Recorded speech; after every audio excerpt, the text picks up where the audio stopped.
In the first video, what we ended up doing was we showed how we could create and set up a math lesson using Explain Everything.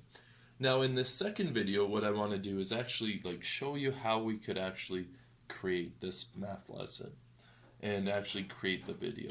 So in Explain Everything, at the bottom here, there's a red record button.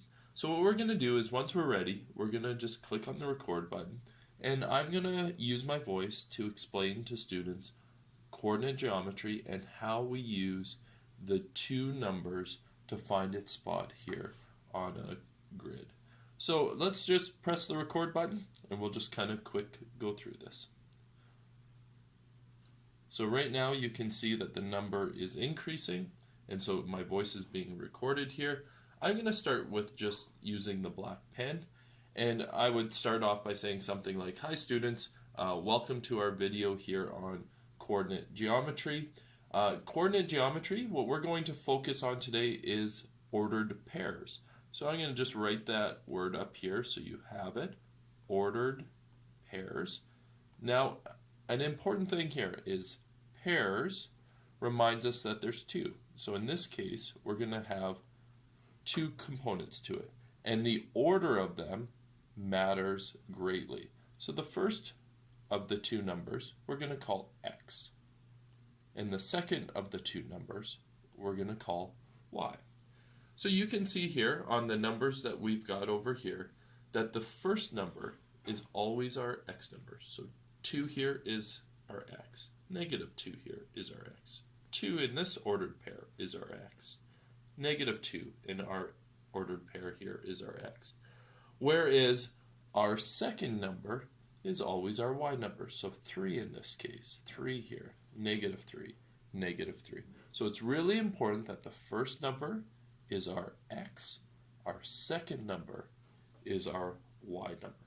Why does that matter? Well, it all matters when we get to a grid and we want to graph these in the correct spot. So you can see here, we've got our central line that goes right across this point. The horizontal line is called our x amount. And guess what? It is going to be determined by what the first number of the ordered pair is. The second number is the y, and it is a part of the vertical here.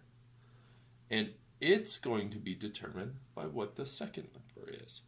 So the first thing is, the first number determines how much to the right or how much to the left we need to go.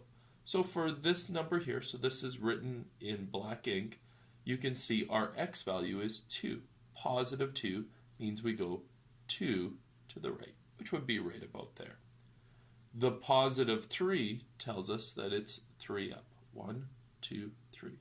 So it would be up 3 right there. So where those two spots meet is right there. So our ordered pair of 2, 3 would be graphed in this spot right there. Let's try now with the red one. The red one, the x now is changed. It's now -2, so it's 2 to the left. So it would be right about there. The y is still in the same spot. It's positive 3, so it's 3 up, which would be in the same spot it was last time. Where do those two meet? You can see they meet right about there. So our red spot is -2, 3. The blue spot, we would do the same thing. You would see it would be 2 to the right, and it would be now -3 in the y means 3 down. So 1, 2, 3, which would be right about there. 2, -3. Last one here, the green one, -2, -3 would end up being found right about there. So I'm hoping this gives you a quick introduction into ordered pairs, and you are able now to see how we graph different ordered pairs. And remember, order matters. X is first, y is second, x is left to right, y is up and down. Hopefully this helps. As you can see, I just clicked this at the end, the time stopped, You can see the video I created for students was about 4 minutes long, and now students using a fairly short, simple video can now see how to graph ordered pairs. So this is a quick introduction into how to create a short Khan Academy style math video using Explain Everything and using the record function.